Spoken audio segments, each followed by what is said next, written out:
I'm here in North London with England spinner and Rubicon ambassador Graeme Swann, obviously a Sunsport columnist as well. Swanee, England 2-0 up in the series, going great guns. Is the whitewash on? Well, hopefully. Going into the series, you want to win every single Test match, and the way the first two have gone, the way our bowlers have bowled, especially the seamers, if they continue to do that, then hopefully we can win 4-0. We're certainly not going to sit down at Edgbaston and say, come on, let's whitewash, whatever. It's all about winning each game in front of you. It's a tired old cliche, but that's the next game we've got to win. Normal way of holding an off spinner is to be on, the seam would be on those first two knuckles of those fingers, like that. Yeah. And then you get up and it's supposed to be just like opening a door. So when you bowl, you just turn your hand and the ball should go out. My own view of that is you can't get enough spin on the ball because you're only going to ever get, you see how much you can actually get there. Whereas if you put that back into your next knuckle, you can flick it and really get some proper fizz out of the ball. It's nice when you get to do more of the bowling.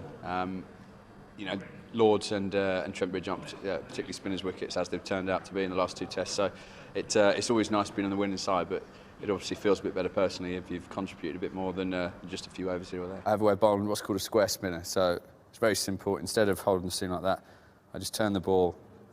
So it's almost like this, and when you bowl, you look to do that with your wrist. So the ball will then travel down more like a flying saucer than anything else. First and foremost, we've got to turn up at Edgbaston and win, because if we lose that game, then the series isn't dead. Because it's wobbling as well, sometimes it hits the seam and just decides to turn a bit, and that can really mess with the batsman's head, because he thinks, I thought that was a straight one, and it's turned.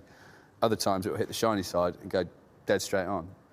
It's very useful bomb to left-handers, because you can obviously skid on into their stumps. If you're going to be a spin bowler, especially if you're a young kid, you should try and spin it as hard as you can. If the ball's been turned a little bit, they start playing slightly outside the line, so the ball turns onto the bat, and all of a sudden one skids onto the pad, so that's the whole point of it. I'll try and bowl on here. It should work with a new ball. So it's just put it in like that.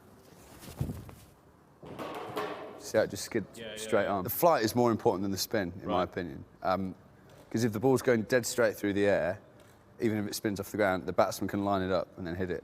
If the ball's constantly moving or arcing through the air, just like when Jimmy Anderson swings it or a seam bowler nips it, if the ball's actually moving as it's coming towards you laterally, you can't set yourself up as easily. So the harder you spin it, the more the ball floats away. Imran Farhat with that massive spinner to the left-hander that got him out. It drifted towards the leg side, ended up pitching, it really drifted, and probably pitched 6 inches outside leg stump, and then just absolutely fizzed off the surface and hit the top of off. And trust me, there was no one more surprised than me.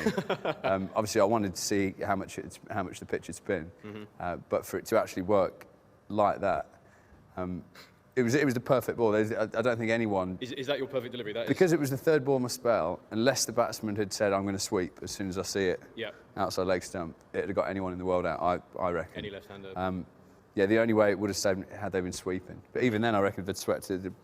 It was a good ball. You can probably see my face afterwards. I'm absolutely shocked by the whole thing. We wouldn't want to repeat this Wednesday if possible. Yeah, I'd like to as well. That'd be nice.